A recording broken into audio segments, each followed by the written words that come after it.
helpless, hopeless, defeated, just tired of living. How I felt. But then I asked for help. Asking for help is not weak and it's not dumb. And asking for help is actually smart and it's strong.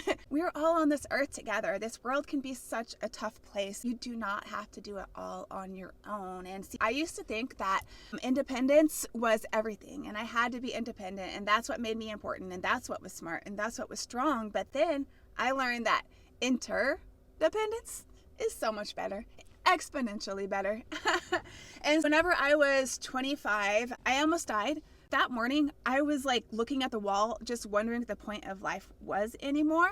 And because I was bulimic, I was binging on food and then throwing it up several times a day, even though I was really, really trying to stop and I hated it and I felt so ashamed. I felt so embarrassed. I also had just gotten a job as a personal trainer.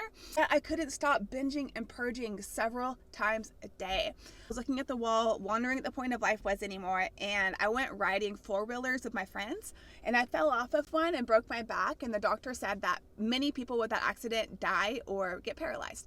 Neither happened.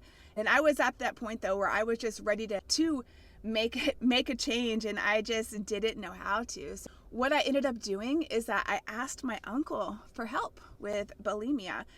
Felt so nervous. I felt so embarrassed. I felt so scared. I still went and I talked to him and he was so supportive and he still is supportive to this day, I feel, because I asked for help. He helped me find a therapist and then that therapist helped me find transformation.com, like this Bill Phillips program, transformation.com.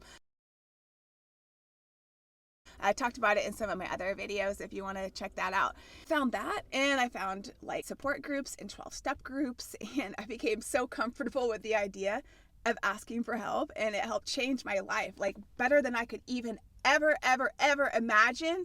My life changed. It's smart to ask for help because you never know what the other person, like this other person has had thousands of experiences that you haven't had. They may know people that you don't know and just be able to like point you into the right direction or even give you a shift in your perspective, a shift in the way you see things. That changes things. When you change the way you see things, the things that you see actually shift. And so maybe a change in perspective. And then whenever you ask a person for help, it helps the other person too because they're getting to contribute.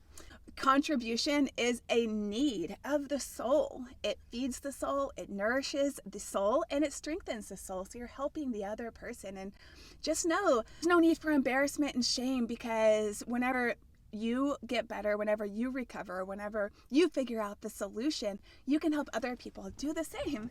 That's something that helped me so much with my recovery. That sort of mindset shift is that, oh, I can help other people with all of these things that I felt so ashamed and so embarrassed of. Like I can actually help other people and it just like gave me momentum because it's true. Whenever we ask for help, it's smart, it's strong. You're strengthening yourself and you're strengthening other people whenever you ask for help. So this is what I would do, if you're feeling hopeless, helpless, defeated, take a deep breath and just ask. You could even just ask in your head, who can I ask for help? Take another deep breath. And I strongly recommend then just like free writing and not like putting any sort of like constraints on what you're writing. It doesn't matter about grammar. It doesn't matter about spelling. Or it doesn't matter if you will even know what you're writing. But ask, who can I ask for help? Take a deep breath. Really inhale. That's bringing in new information, new energy into your body. And just start writing. Just see if you can just write for a minute about it. And you can even ask, like, give me the courage to ask this person for help. And then ask a person you can trust. And just know that whenever you ask for help, don't expect the person to rescue you. Ask for help and then take action. Ask for help and then be open for opportunities that come up that can be a solution for you. Ask for help and be willing to accept help whenever it comes. Asking for help, it's not weak and it is not dumb. It is smart and strong. And just know that your secrets, they will fester and grow in the dark, but they will heal whenever they're brought to the light. Peace.